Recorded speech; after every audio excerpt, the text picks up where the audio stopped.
Welcome to another edition of E.W. Jackson for America. Great to be with you again today. Hey, folks, share this with a friend, tell a neighbor to check me out that I'm on. We're going to invest some funds in 2025 to expanding the audience of the program.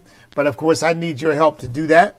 And so please do what you can. If you got an email list, send out the link to your email list or just tell them about the program. Maybe they don't even know about it. You can give them the website.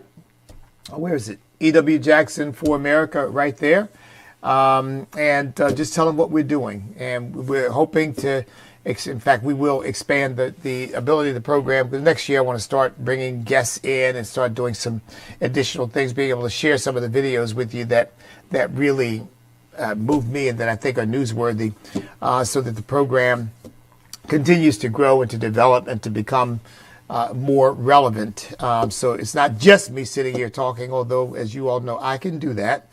But I do want to have some significant guests on and have people on who can help inform us, inspire us, encourage us, and strengthen us in the effort to save our country.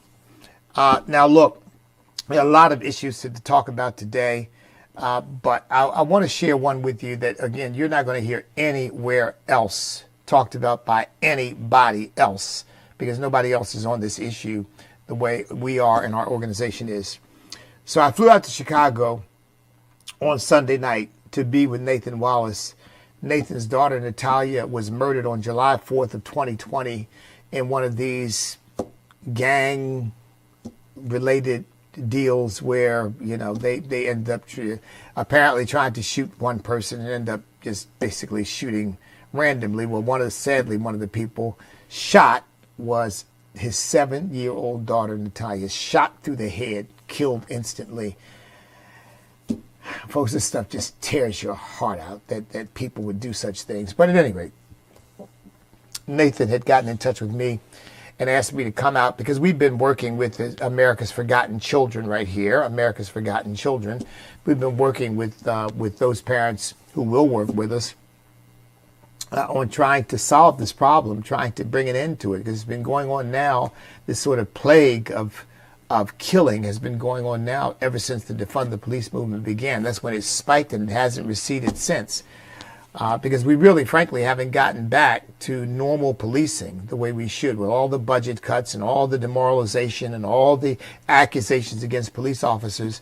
It really, in many ways, cut the legs out from under police departments all over the country, particularly in urban areas, where you got police officers not wanting to arrest people, not wanting to get involved in the streets because they realize they're going to lose. If you end up in a confrontation with someone, they get hurt, they get killed, you're the bad guy, not the criminal, not the suspect, but you, the police officer. So, and of course in Chicago, which is the worst of the worst, they're only solving 10 to 12% of these murders. Well, this is one that they did solve, thank God. So he asked me to come out because on Monday, November the 18th, there were to be closing arguments and perhaps a verdict rendered and a sentencing. And so I went out there and met him at the courthouse and sat there for at least an hour, maybe an hour and a half, maybe two, waiting for the judge to finally get to this case. So she brings in the defendants. And by the way, there are 4 defendants. Only 2 have been tried. And they have not yet been. There's not been. They had bench trials. They weren't tried before a jury. They waived their right to a jury, and instead went before a judge. My understanding is this particular judge has a reputation for cutting murderers loose and putting them back on the streets. Again, one of these loony liberals who thinks that the world is unjust, and just because somebody goes out and kills an innocent person, particularly a child, that doesn't mean they should spend the rest of their life in prison. Well, they should, and worse, in my view. But, because in my view, you ought to get the death penalty for this stuff. And we need to reintroduce the death penalty as a real punishment for this kind of behavior, so that people know, we can't maybe stop you from doing it, but just know this: you take a life. You take an innocent human life And it's not self-defense, and it's not, in the heat of passion, these things that we understand, and we make some allowance for the fact that human beings can do things that they didn't necessarily intentionally or intend to do, caught up in the heat of the moment, or you get into a fight with somebody and the person dies in the process. Those are not death penalty cases in my view. You got to be punished. You got to go to prison. You got to go to prison in some cases for a lengthy period of time because you really had no business engaging in an activity that could lead to the death of another human being. But nevertheless, our system makes allowances for these kinds of circumstances, right? Of course, self-defense means you're innocent. If you kill somebody in self-defense, you're innocent of having committed any crime, because self-defense is legal, and the use of lethal force in self-defense, where you reasonably believe that your life is at stake, that your life is threatened, that you are in imminent danger of being severely harmed or killed, you have a right to use self-defense. You have a right to use lethal self-defense. So I'm not talking about those cases. I'm talking about these cases in which you just go in and just shoot up a crowd because there's somebody that you want to kill. This was a July 4th celebration, and they just went in and started shooting up people. And so we heard some of the facts. Apparently, 4 of them in a car, 1 driver, 3 passengers. They drive up, jump out, and just open fire. And in the process, 7-year-old Natalia Wallace is killed on the spot, shot through the head. So at any rate, these 2 defendants are brought in, and of course the arrogance, just kind of the nonchalant. One guy walks in. I am not kidding, folks. My team and I, because I obviously don't travel alone, but we talked about this. He walks into the courtroom, looks around. Stretches out and yawns. Like he was just coming in to see a movie or something. It was bizarre. It was bizarre. But here's what I want to share with you about that situation. By the way, so go to America's Forgotten Children. We are approaching 700 children murdered since 2020. 700 innocent children. And Natalia, each of these children is an individual with individual families, with individual fathers and mothers and relatives and with lives of their own. So I don't want to minimize this by giving you this large number as if the individuals don't matter. So that's why I went, because I wanted to be a part of Nathan's experience in this. Not just talk about it from afar, but to get up close and personal, since we've dedicated a significant portion of our resources to addressing this issue. Well, folks, I'll tell you, I felt like, and I am not exaggerating, not in the way it impressed me. I felt like I had stepped into a third world, totalitarian, communist country when I got to that courtroom. Because let me tell you what this was like. And I practiced law, okay, for, I guess, I forget the number, but 15, 17, 18 years, somewhere in there. And I did a lot of courtroom practice. I walked in, and the actual court room where the proceedings are happening with the judge and the attorneys and the clerks was encased in a bulletproof glass wall. And the people who were there to witness the proceedings were behind that wall. So really the courtroom was 2 rooms, for all practical purposes, 2 rooms. Now there was a door through which you could go and a guard there to make sure that only the right people went through. And when the proceedings started, this big burly guard sat in a chair, pushed up his back up against the door. I guess that was to prevent anybody from coming in, to prevent the defendants or anybody else from running out, but pushed his back up against the double doors. But folks, you know, our system, our Constitution requires that our proceedings are public. Now, the whole issue of cameras in the courtrooms has been a controversy, but not people in the courtroom. But for all practical purposes, you weren't really in the courtroom. You were outside the courtroom, because they did have microphones, and there were a couple of speakers in that area, but you had to be in front of a speaker to be heard. So a lot of the proceedings and the things that were being said, you couldn't even hear. And sometimes I think the judge would turn off her microphone, because it was a female judge, because she didn't want others to hear it, or maybe she didn't consider it to be part of the official proceedings. But in my view, when you step into that courtroom and you're on the bench, everything you have to say should be part of the record, and therefore everything you have to say, other than private consultation with attorneys at the bench, which I understand, because if the judge calls me to the bench, or I say, Your Honor, may I approach, and I go to the bench, I may want to raise an issue with the judge that I don't even want the jury to hear. That's why I'm raising it, and that the judge may not want the jury to hear. And it's perfectly fine. But even that is on the record, okay? I half the time you couldn't hear what anybody was saying. I'm thinking, what is the point of even being here? They brought in a couple of carjacking cases. In one courtroom, in one morning, they had 2 carjacking cases. Which just goes, I mean, that tells you all you need to know about Chicago. So here we are, sitting beside this. My security guy said it was several inches thick, bulletproof glass. And you can barely hear what's going on. You can certainly barely see what's going on. And I thought, this feels like a communist country, where you have the form that you can, oh yes, you can go and witness the proceedings, but not really. Because basically, you got the elites here doing their thing in the system.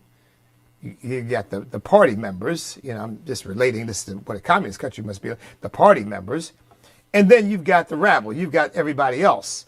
And you sort of bring them in for show. You bring them in to make it look like, see, this is open. This is accessible to the public, but it's not really. Now look, I don't know to what extent that's the case in every Chicago courtroom, because that is the first and only Chicago courtroom I've ever been in. Okay? If it is indicative, it is emblematic of Chicago as a deeply corrupt, deeply Marxist culture. The people who run it. I mean, you heard Governor Pritzker. I mean, this guy's a billionaire. I don't know how he made his money, but he's a billionaire talking about, we're going to resist the Donald Trump administration if they come in here for our people. Well, wait a minute. Your people are the American citizens, and they're not doing a very good job of taking care of them. Because the whole city of Chicago, and I have no doubt, probably much of Illinois, is racked with crime. There are probably some rural pockets and whatnot that have less of it, but I mean, the place is a hellhole. It is a basket case. They're only solving these, in Chicago, these murders of children, they're only solving about 10 or 11% of these murders. So at any rate, that was the first thing. Just the atmosphere was just horrendous. And look, of course, Nathan Wallace is black, and there were people there supporting him. Good people, decent people, hardworking people, people who are living their lives honestly. Okay? Some of them a little rough around the edges, to be very honest. But then on the other side, there were people who were there in effect to cheer on these murderers. Now, look, I can understand families supporting a person who has done a horrific crime. And I can understand families saying, well, I still love my loved one. But what I can't see is you being angry with the world and with the system as if your loved one has been wronged when they've engaged in, gotten involved in the killing of an innocent 7-year-old child.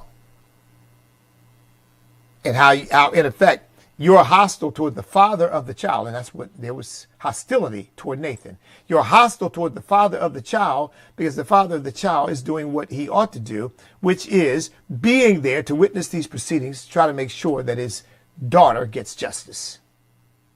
And you're angry with him over that. Folks, this stuff is pathological.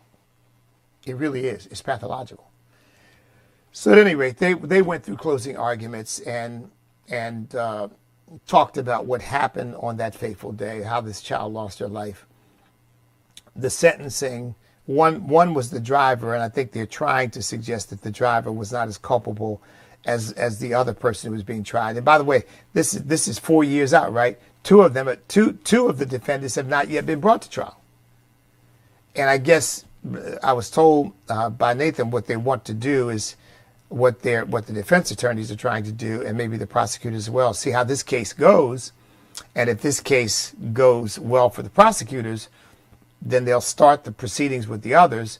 If it goes well for the prosecutors, the other defendants may want to plea out because they may decide, you know what, it's not worth it. Let's take a plea deal and try to minimize our punishment here. And the minimum punishment they ought to be getting is 25, 30 years to life, somewhere in there. My hope is that they all get life without the possibility of parole, because Illinois is not going to execute anybody. Illinois is a basket case. If they're not willing to round up illegal alien criminals and acknowledge that those people are in their state wreaking havoc, I don't know what to say for the criminals who are being brought before the bar of justice. I don't have a whole lot of confidence that they're going to be dealt with the way they need to be dealt with. But at any rate, it was an experience. And interestingly too, they've had some incidents. The trial lasted, I think, about 3 or 4 weeks. So pretty lengthy trial for criminal cases. Because I did some cases myself. I never had a trial last that long. I had a trial last for a few days. But that aside, when the case was finally called, I mean, the police presence ratcheted up significantly. 4 officers inside. I'm talking about inside the little area where the people are being kept. 4 officers outside.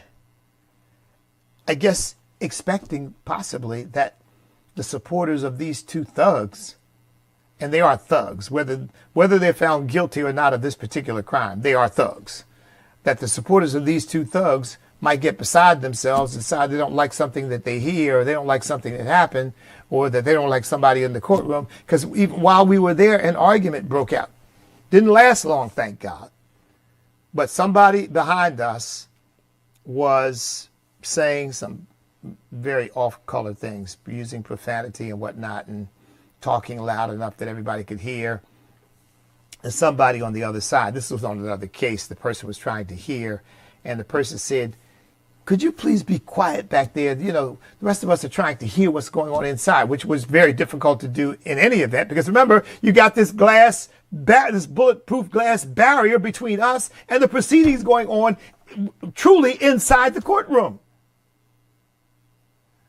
And the person mumbled something under their breath and that, but it kind of went away after that. But I thought even in the brief time we've been here, tensions are rising, and people are willing to engage one another.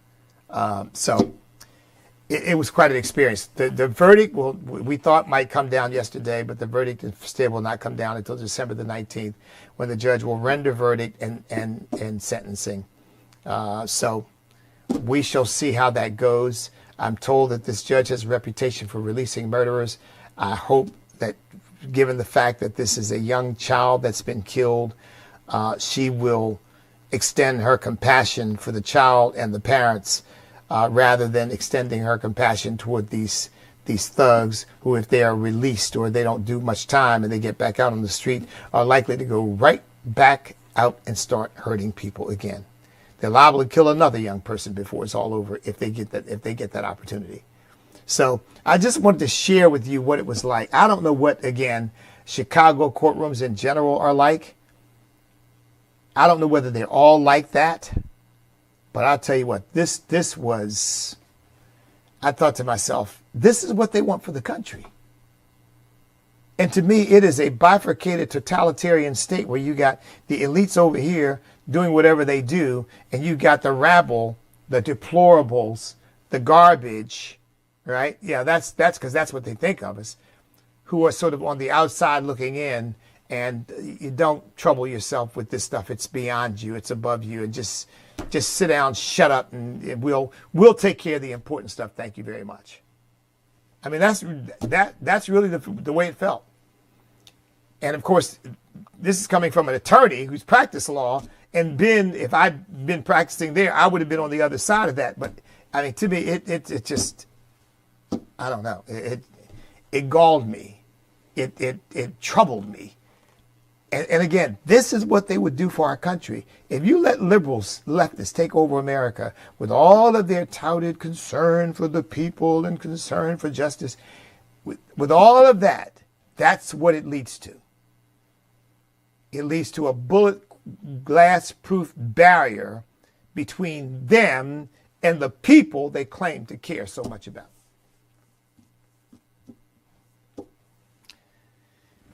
And of course, you got a lawless city that's not even solving most of the crimes. You got violence rampant everywhere. You got, I mean, they had one description of a carjacking where these two guys carjacked this woman. Children were in the car. They took the car with the children in it. Somehow the children got thrown out of the car while the car was moving. The mother's chasing the car and the children are thrown out of the car while the car is moving. Wow. That's Chicago.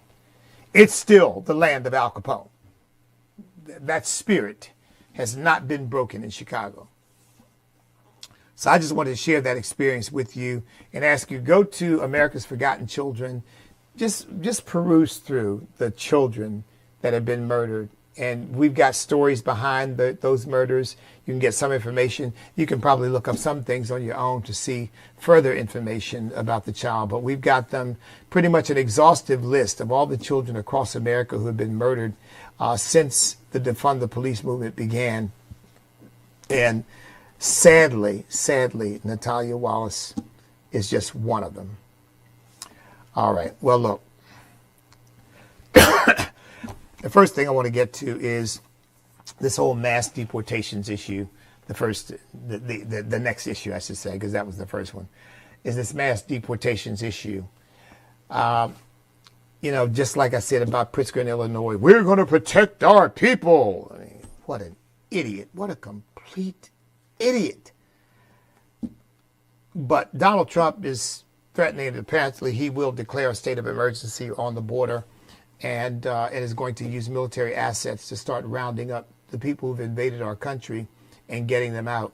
And I say good for him. I am 100% in support of it. I think that is an appropriate use of the military. You're not using the military against American civilians. You're using the military against foreign invaders. And in my view, that's exactly what they are. And the people who have engineered their coming into this country, these cartels, are as far as I'm concerned, they are not sovereign, but they're military enemies. They are enemy combatants. And it is entirely appropriate to use the military to try to stop them and to undo what they've done. Now, of course, the left is going to go crazy. They're going to go absolutely nuts over this. But they need to just deal with it. They're not. Which is why you and I need to remain vigilant and active and engaged, because they are plotting resistance, whatever that means. From their warped view of the world, they are plotting resistance, and I think that's going to mean everything from of course election issues that they're going to try to create. I mean, right now in Pennsylvania, for example, did you hear this clip of this woman? This woman on the election, she's an election commissioner in I forget which county, but saying that, precedent with this, the Pennsylvania Supreme Court has said you cannot count defective mail-in ballots, ballots that are not signed, ballots in which do not have a valid signature, ballots that came in late. You cannot count those ballots. They are not valid ballots. That's what the Pennsylvania Supreme Court has said. And this woman says, well, we don't care about precedent. She said, we know precedent doesn't mean anything in this country now. But see, to the left, it doesn't. Because what I've always said is the only thing they care about is power. And when power is your God, anything goes. And that's what she's saying. She's saying, We don't care what the Pennsylvania Supreme Court said. They're going to try to count those ballots anyway. And by the way, McCormick's lead over Casey has shrunk from about 30,000 down to, I think, about 17,000. And who knows whether that shrinkage is because they've counted illegal votes. Well, but that's where it stands now. And the Pennsylvania Supreme Court has said you cannot count those ballots. The election is in effect over, but they don't want to accept it. And remember, these are the people who lecture us about democracy. And these are the people who lecture us about Donald Trump didn't accept the outcome of the 2020 election. And lecture us about they tried to have an insurrection, and they've got officials saying, we don't care what the court says. And we don't care what the outcome is. In other words, we're going to do whatever we think we need to do until we win. I was at an event and had an opportunity not too long ago to be seated with Kevin Roberts, who is the head of the Heritage Foundation and Heritage Action. And we were talking about, I think, 14,000, if I'm not mistaken, 14,000 cases of election fraud and illegality that the Heritage Foundation documented. And when these leftists say there's no election fraud, there's nothing to see here, and they said, yeah, right, only 14,000 cases when we stop counting. And here you've got a woman in Pennsylvania saying, and we don't care what the court says, we're going to count illegal ballots whether they like it or not. So that's part of the resistance. See, the resistance has already begun. And you better believe that they're going to be resisting these mass deportations that Donald Trump is going to try to implement. Now, forgive me, let me correct that.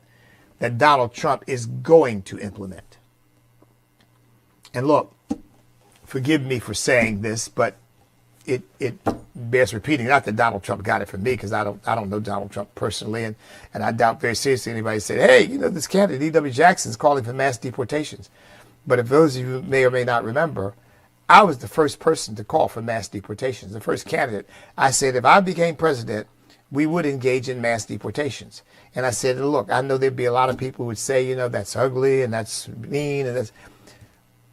But I know that we're not going to solve this problem unless we demonstrate the absolutely unswerving resolve to get these people out of our country. Because that's the only way you're going to communicate to those who are trying to come here illegally. It won't do you any good because they're going to hunt you down and get you out anyway. So there's no point in going. Maybe you get to stay there a few weeks, maybe a few months, maybe even a few years, but eventually. So you can't really have you can't really have a restful night because you never know when ICE is going to be knocking on your door. Or when you're going to be out walking around and somebody's going to come and put handcuffs on you. Because we're going to be looking for you. And we're not going to quit until we find you. So, good. He's going to start with the criminals and go from there. And I should say, start with the violent gang members, criminal types who are basically living lives of crime. Because everybody who's crossed our border illegally is a criminal in my view. If you came into our country illegally, of course, Biden tried to change that by giving people all kinds of little cute things they can do. Here's an app, and here's as far as I'm concerned, he's just another criminal conspirator to violate the laws of the United States of America, to violate our sovereignty. You talk about impeachment, he's the one who ought to have been impeached for betraying our country. As far as I'm concerned, he committed treason. Again, I don't know whether it would meet the legal standard. That would be for lawyers and scholars to argue. But in my view, he betrayed our country massively. So I am grateful to God that Donald Trump is going to do what's necessary to restore order to our border, to reclaim our sovereignty, and to get all of these invaders out of the country. Now, they're starting with the ones who just come since Biden's been in office. But see, in my view, you got to go back before that. Everybody here illegally should go. Everybody. No exceptions. No exceptions. See, because that you've got to take that a zero tolerance policy toward illegal entry into the United States, because if you don't, the communication that goes out to the world is those Americans say they don't like illegal immigration, but they're just talking. Just go. Once you get there, you'll be fine. That's the message that goes out. And what does that cause? Caravans of people just flooding in. Day by day, week by week, month by month, clogging up our healthcare system, clogging up our criminal justice system, clogging up our schools, clogging up our recreational facilities, clogging up our city streets, taking over our hotels, taking over our school gyms. I mean, it goes on and on. And the American taxpayer not only has to suffer the inconvenience, but you have to suffer the double insult of they're doing it with your money, or money that they borrow that you've got to repay. I mean, it's ridiculous. It's just utterly ridiculous. And thank God we now have a president, President-elect Donald Trump, who is finally going to do something about it. And I am grateful to God for it. Speaking of Illinois, and speaking of the military being used to address some of this stuff, this guy Fitzker, in addition to saying he's going to fight Donald Trump, excuse me, on immigration issues, the vestiges of a cold, still messing with my voice a little bit. But in addition to saying he's going to fight Donald Trump on immigration issues, has said he is going to double down and expedite gender-affirming care in Illinois. In other words, here's what he's saying. Let me just put it in very straightforward terms. He's going to try to make sure that young children can more easily, young boys can more easily get hormone treatment. Young girls, young boys get hormone treatment, puberty blockers. He's going to try to make it more easy, simpler, without parental consent, for young children to be mutilated, for young boys who may be suffering from gender dysphoria to have their genitalia cut off, and to have some kind of operation done to try to make them a girl. He's going to do the same thing with girls, make it easier for them to have their breasts cut off and be mutilated for life, so that they so-called transition. I mean, this man is wicked, just wicked. That's part of what he is going to do in response to Trump having been elected.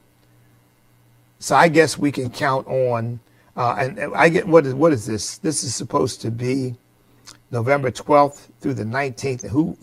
Who knew? Is so-called Transgender Awareness Week. I mean, these people just hijack the calendar and just make up all kinds of stupid mess. Well, I've declared from Mother's Day to Father's Day up to the end of June to celebrate traditional family month, where you celebrate men and women in the gender roles that God placed them in, husbands and wives, fathers and mothers, under the bonds of holy matrimony, raising their children up in the nurture and admonition of the Lord, teaching them to be law-abiding and good citizens and responsible people and responsible and caring neighbors, as opposed to all of this sexual deviancy that people like Fitzker are trying to push on us. And here's this guy doubling down on this. And he says he wants to use so-called, And once again, I've said it before, I will say it once again. You can't change your gender. You cannot do it. And this idea that gender is fluid is a lie. It is not fluid, it is fixed. And all the science says so. Now, if you want to start getting into feelings and all of this ephemeral, ethereal nonsense about I feel like a girl in a guy's body, I mean,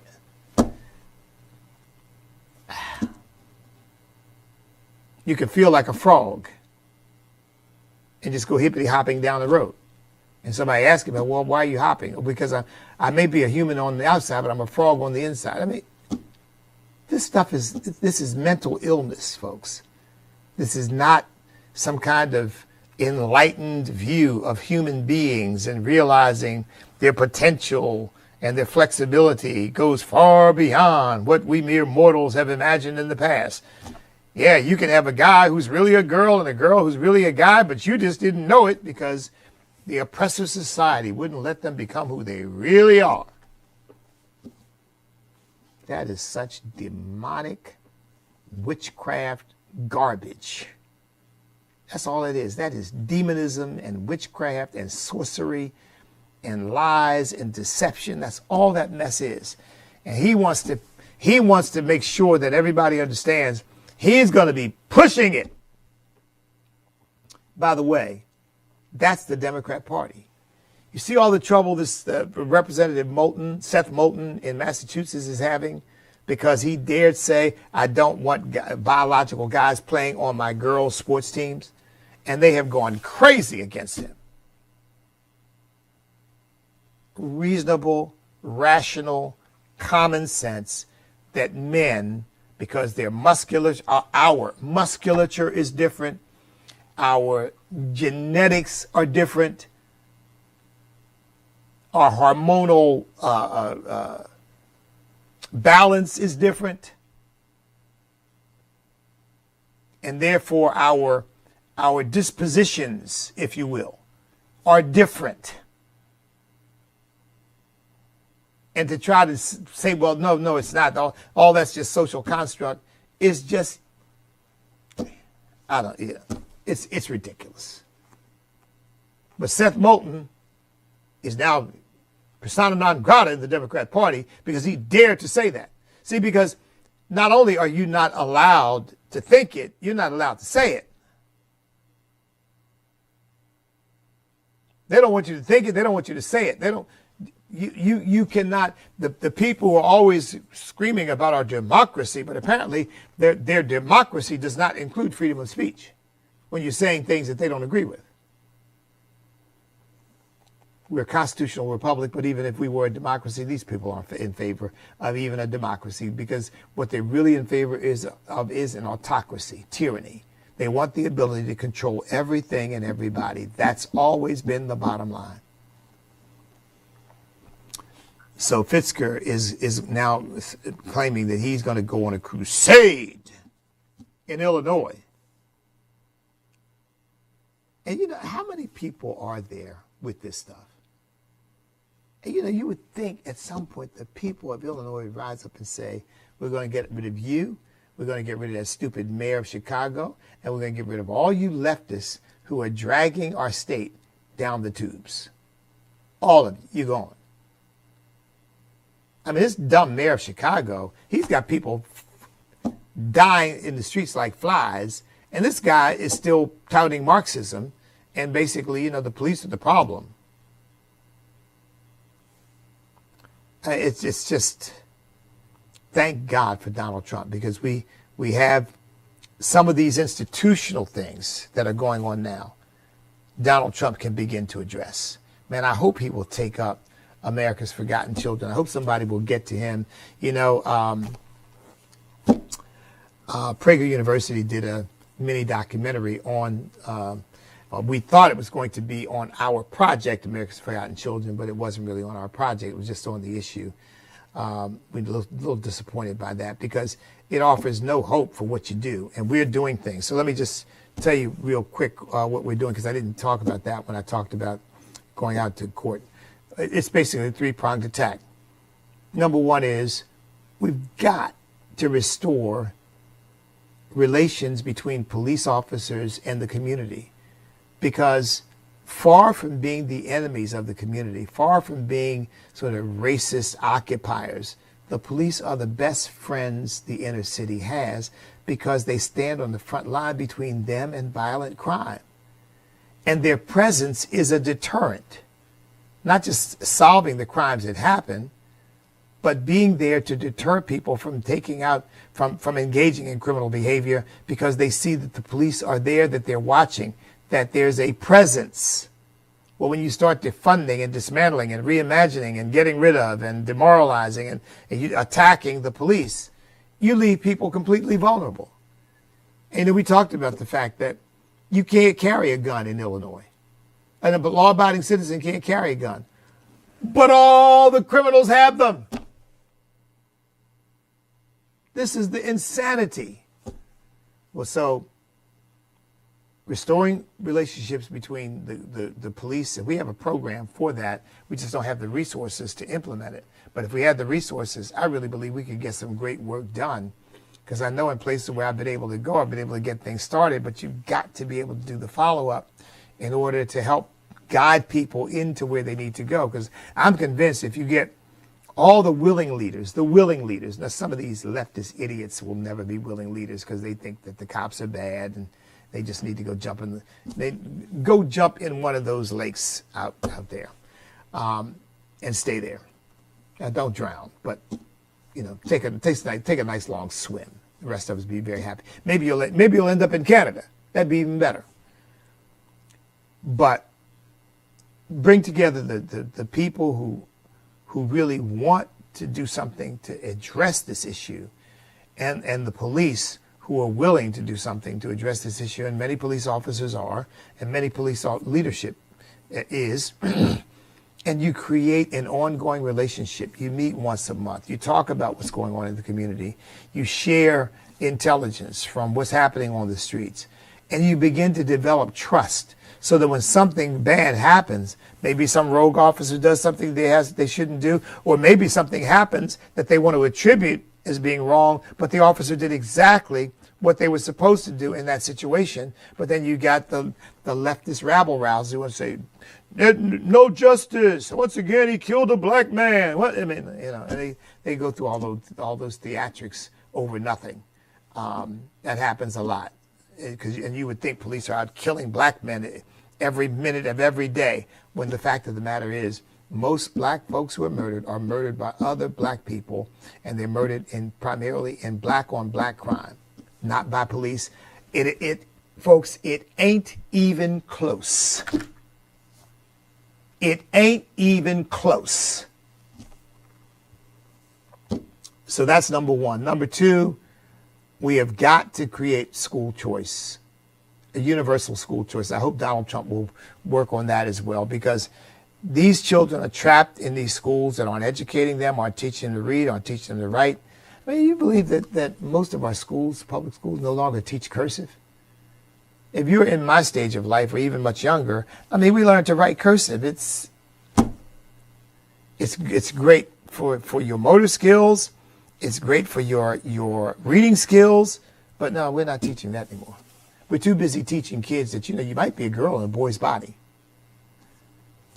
So, but we need school choice. My wife and I have a school, the Maximum Potential Christian Academy. If you're in the local area and you've got children and you're looking for a school to send them to, get in touch with us. And by the way, if you want to help us, because our school believes in raising godly citizens in a free nation. Godly citizens in a free nation. We want them to be good citizens. We want them to make the most of the freedom that God has given them in this great country of ours. But we want them well educated. So academic excellence, the development of Christian character, and responsible citizenship. If that vision grabs you, get in touch with us. Help us. We're looking for land. We're looking for buildings. We've got to expand our school, because right now we're landlocked in the space we've got. We can't grow much more because we simply don't have the space to accommodate a lot more children and a lot older children. We're already going to 5th grade, but as we get to higher grades, we've got to have a bigger facility. So if you or someone you know has something or would like to help us to get that done, please let us know. So educational choice. And then third and long term, restoration of the family. We have got to get men back in the home. We've got to get families back together. And look, that's an issue that very few people want to tackle because it's a long-term issue that requires persistent effort over a long period of time. And I believe that the way to do it is you've got to go to the next generation and begin to teach them family values, principles, ideals, because many of them have never seen it modeled. They don't know what it looks like. They've got to learn it. In fact, the Word of God will teach it to them. But they've also got to have mentors and people who can model that for them. I come from a broken home. But I've been married for 54, I hope I got that right, 54 years.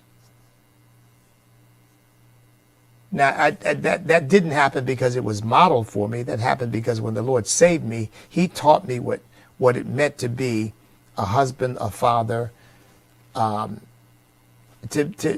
take responsibility for the covenant that we enter into when we enter into marriage and all that it entails. When I got saved, that's when I started to realize the sacredness of family. And that even though my mother and father couldn't keep it together, that I was going to. I wasn't going to do to my children what was done to me, which have them floating around out there wondering, well, does my father really love me? Well, where is he? How come he's not here for me? How come he's not raising me? With all the questions I had running in my head when I was a kid about my father and my mother. God got my thinking straightened out. God changed my perspective. So without God, you can forget about rebuilding the family. This is why the end of the book of Malachi says, behold, I will send the prophet Elijah in the last days. He will turn the hearts of fathers to their children and the hearts of children to their fathers, which indicates that in the last days, family is going to suffer a major breakdown because family was created by God and the devil hates it and he's trying to attack it and destroy it. And these leftists and these democrats are only too happy to cooperate with him to destroy the family. They've been working on that for over a generation.